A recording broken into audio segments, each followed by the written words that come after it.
Did your body tell you something was wrong? See, before the diagnosis came, how long was your body telling you, hey, pay attention, hey? And how does your body speak to you? See, we hate pain, but pain is a good thing. We can grow through pain in every aspect. Yeah? Pain is not your life is ending. Pain is, hey, do something different.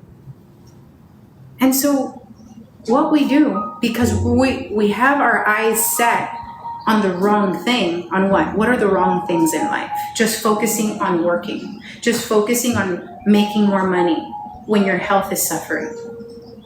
Just focusing on binge watching everybody else, focusing on watching Love Island when your love life is in chaos because you don't know how to love you.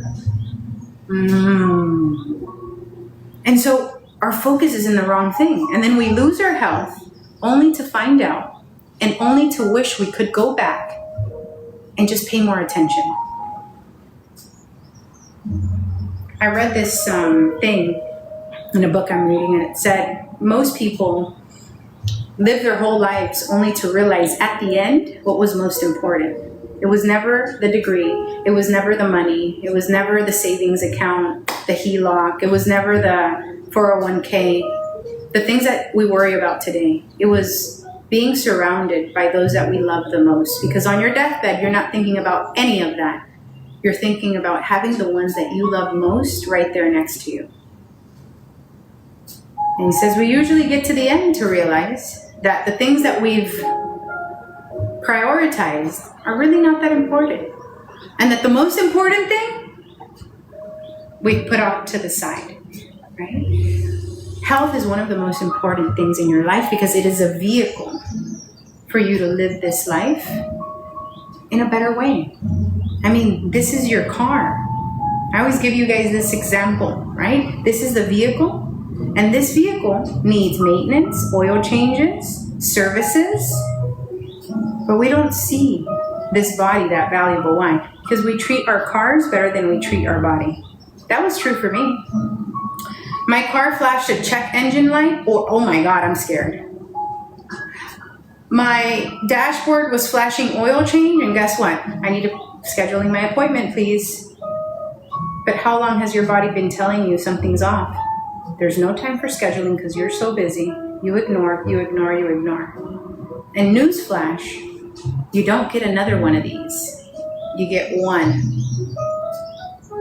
The car, I mean, how many cars have you already had up to this point in your life? And our car, we treat it with so much, oh my God, I gotta go get my oil change, and I did this, and I did that. But we don't realize that this is the vehicle that dictates how we're gonna see this world. Either this is gonna be a pleasant ride, because we don't know how long it's gonna be, right, girls? I mean, we don't know how long this ride is gonna be. It can be long or it can be short. And we see for a lot of people that it's short, sí o no?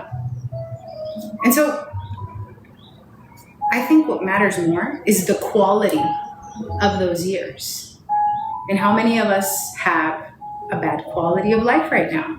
We're tired, don't feel good, or because of that spirals into feeling like maybe you're not a good mom, you're not doing enough, you're not a good example to those that come after you. It spirals into everything because how you do the small things is how you do the big things, right? So where can we start today to prioritize and put health right at the top? Is it with another diet, or is it with true habits that we can start to change today? What do you guys think? Something practical that I could do today. I think you can. If you locked in, if you decided to go in.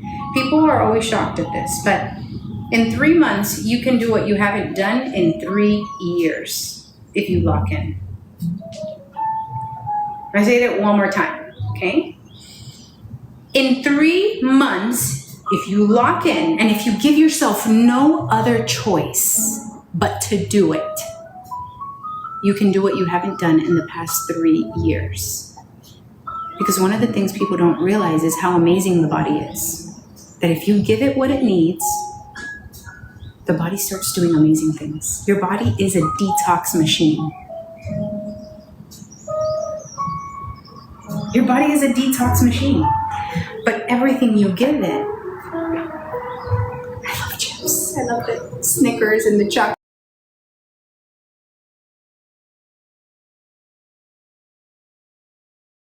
And the chocolate.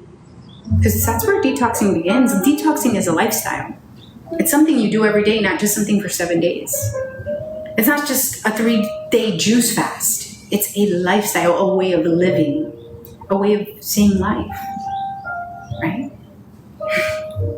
I just had chips, so you feel guilty. Guilt doesn't serve you, friend. How many of you guys carry around guilt because you know what you got to do and you don't do it? Come on, let's be honest. How many of you guys carry around guilt because you know what you got to do and you don't do it? Let's be honest. Drop a pink heart in the comment section. But yes,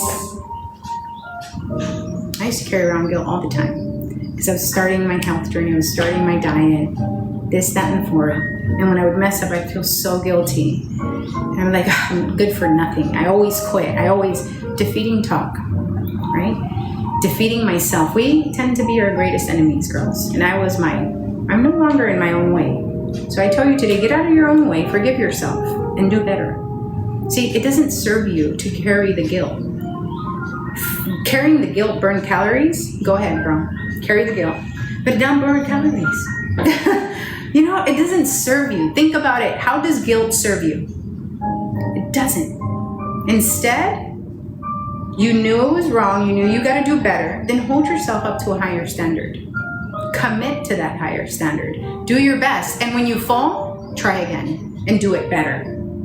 And just because you realize you're human and you make mistakes, don't say, oh my God, nothing works. You got to realize you're human. Only God is perfect. You're going to make mistakes from here to the day you leave this earth. The point is to take the L's, the lessons, to learn from them. There is no loss if you learn. But most of us are repeating cycles in every aspect of our life because we don't learn. Because we keep eating the same food that has us with the same diagnosis. How do I stop eating hot Cheetos? You just said it. I stop. It's in the question. How do I stop? I stop. Simple. Don't buy it. You don't put it in your house. You don't bring it in your house. You don't put it in this house. Simple. You eat it and you crave it because you eat it. Oh yeah, friend. Detox your body. How do you detox? You start eliminating it. The problem is sugar is a drug and you're going to start to feel withdrawals. What happens? How many of you guys here are addicted to sugar? Put I'm addicted in the comment section. Yes? If you're addicted to sugar, the sugar withdrawals, you've probably felt them, and it's one of the reasons why a lot of people don't leave the sugar long enough. I'm going to give you guys a few recommendations, okay? And if you need my help, I'll be happy to help you and help you transform.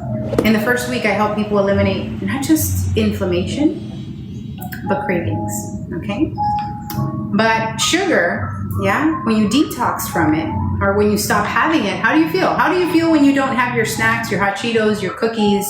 How do you feel when you don't eat that stuff that you're used to eating? Come on, put it in the comment section. How do you feel? You'll be honest with me. Okay, we'll get to the tea. You have patience. How do you feel? When I didn't, oh my God, I would get angry, cranky. Oh yeah, you better not get my way, sis. Anxious, irritated, headache, moody. I get shaky. I get frustrated. You sound like a drug addict. I don't know if anybody's told you, sis, but what's going on? Girl, you sound like a drug addict. Something's really wrong. That's what sugar is. And we don't realize it. See, we think it's like, oh no, it's no harm. It's killing us. It's destroying your hormones. It's destroying everything inside. Think about what sugar does to your teeth. It literally rots your teeth. What do you think it does to your arteries? It's a drug. So what you just described, when you don't have your drug, when you don't have your fix, is what happens to a drug addict. But the only thing is that you haven't realized, that I try to help people realize, is that sugar kills more people in the world than any other lethal drug. Sugar does. Yeah, so detoxing from it is hard, yeah, because you have to go through the mood swings, you have to go through the headaches, yeah, because your body is basically doing this. Hold on, your body's like, wait a minute, Helga was giving me, poor Helga. Helga was giving me sugar all day. And all of a sudden, she's not giving me sugar? It's noon. This is not like Helga. Let me give her a headache to remind her that I need my fuel, because that's what you've trained your body to do. And so what does your body do? Give you the headache. Because pain makes you do an act, and the body knows. See, the body is only trying to survive. That is the body's one and only job, to survive. And so a few more hours pass by, no sugar coming into your body, and your body does what? Wait a minute, this is weird. You know what? If I mess with her hormones and I mess with her mood and she fights with her husband, her trigger is always to go in the cabinet with all the snacks, because she's an emotional eater. Your body knows you. So let me get Helga moody. Maybe I can spur up a fight. And I know I'm going to get what I need, because I need energy. I got to keep her heart pumping and her lungs pumping air in and out. See, the body needs consistent energy. And you've taught it that where it gets it is sugar, the carbs, the chips, the snacking. Yeah? The body gets energy from two places, from the food and from something called body fat. Yeah? That's where the body gets, that's where your body gets most of its energy. The carbs are the body fat. But what does the body do with body fat when the food is causing inflammation? What the body knows how to do best, survive. And so what does the body do with your fat? I'm going to store it. I'm going to store it because there's so much inflammation up in here, and we don't know, we're going to need the fat for a rainy day. And there's no other reason why Helga is eating all day. She's eating all day because she's letting me know there's going to be a food shortage. And I'm supposed to